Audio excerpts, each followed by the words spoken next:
President Donald Trump announced a major shift in foreign policy. That's where we're starting the 7 from the Washington Post. I'm Hannah Jewell. It's Tuesday, July 15th. Let's get you caught up with today's 7 stories.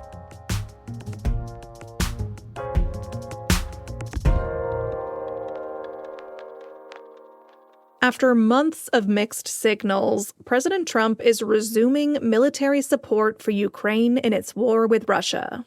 Speaking in the Oval Office yesterday, Trump announced a deal to send U.S. weapons to Ukraine through NATO. Under President Joe Biden's administration, the U.S. mostly donated weapons to Ukraine directly. Under Trump's plan, European countries will send their stockpiles and then purchase replacements from the U.S. Yesterday's announcement came after Trump repeatedly expressed frustration with Russian President Vladimir Putin's continued bombardment of Ukraine. Numerous times I'd get home, I'd say, First Lady, I had the most wonderful talk with Vladimir. I think we're finished. And then I'll turn on the television, or she'll say to me one time, wow, that's strange because they just bombed a nursing home. Trump also set a deadline for Putin. He threatened tariffs against Moscow and its trading partners if the war is still raging in 50 days. It's a big pivot from a president who previously avoided putting his fingerprint on the Russia-Ukraine conflict. Trump's plan has been met with relief in Kyiv.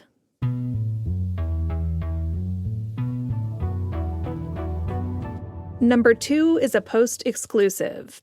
The Trump administration declared millions of undocumented immigrants ineligible for bond hearings.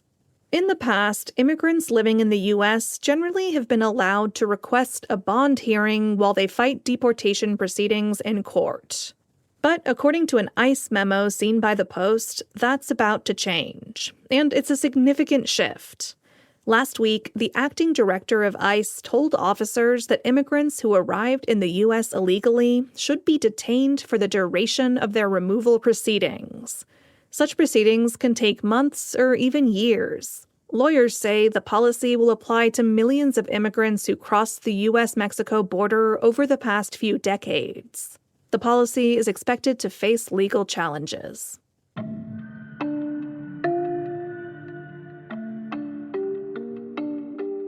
Number 3. The Supreme Court cleared the way for Trump to slash the education department. Trump has said he wants to dismantle the education department, but a plan to cut over a third of the department's more than 4,100 workers and remove some of its functions had been held up by a lower court order. Yesterday, the Supreme Court stepped in and lifted the lower court order. That will allow officials to go ahead with cuts as litigation plays out. Justice Sonia Sotomayor wrote a scathing dissent that was joined by the court's other 2 liberals. She called the ruling indefensible. The ruling continues a winning streak for the president's efforts to trim the federal government and assert his authority over the executive branch.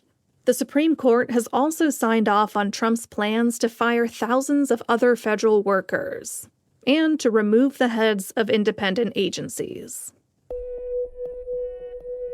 Number 4 is another Post exclusive. The leader of Camp Mystic got a life-threatening flood alert more than an hour before the camp was evacuated. Richard Eastland was the executive director of Camp Mystic in Texas.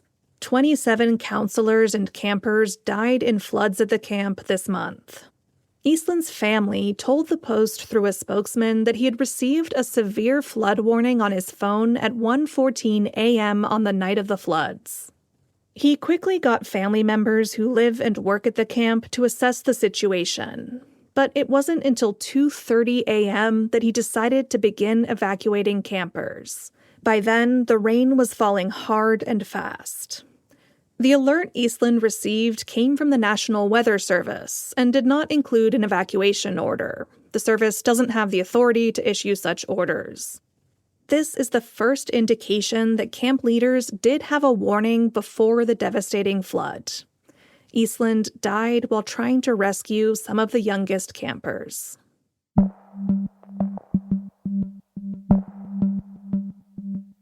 hundreds of wildfires are burning in western states, Alaska, and Canada.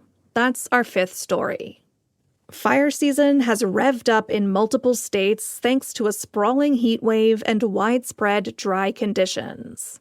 More than 100 fires are burning in the U.S., including dozens of uncontained large fires.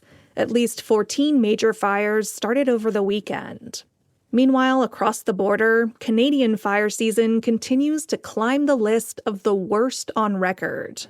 All of these fires are leading to extremely smoky conditions in some parts of the U.S., and that can be very bad for your lungs.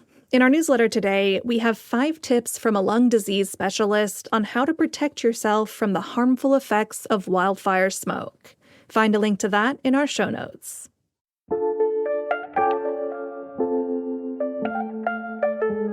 Number 6 is a weird one. Elmo's X account posted anti-Semitic messages. The beloved Sesame Street character has more than 600,000 followers on X. Elmo is usually known for wishing people a lovely day. But on Sunday, things took a strange and horrifying turn. The account was hacked by an unknown party and started spewing hateful messages. It called for violence against Jews. It called President Trump a puppet of Israeli Prime Minister Benjamin Netanyahu. And it said Trump is in the Epstein files. This is just the latest recent example of anti-Semitic ravings on Elon Musk's X. Just last week, Musk's AI chatbot Grok started sharing anti-Semitic messages across the platform and praising Adolf Hitler. That incident was chalked up to a coding update that made Grok more likely to use content from extremist posters. Meanwhile, Grok's parent company xAI announced yesterday that the Defense Department will begin using the chatbot for intelligence and business purposes and for help fighting wars.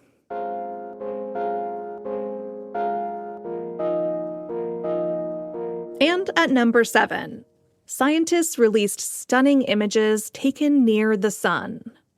NASA's Parker Solar Probe captured images from just 3.8 million miles above the solar surface. That might not sound very close, but it's the closest we've ever been able to take pictures. For perspective, the sun is about 93 million miles away from the Earth, and that's already close enough for me. These new images show solar eruptions in unprecedented detail. They not only look amazing, but they're also pretty useful. They reveal how super-hot ionized particles from the sun travel through space. That could help improve forecasts of solar storms headed toward Earth.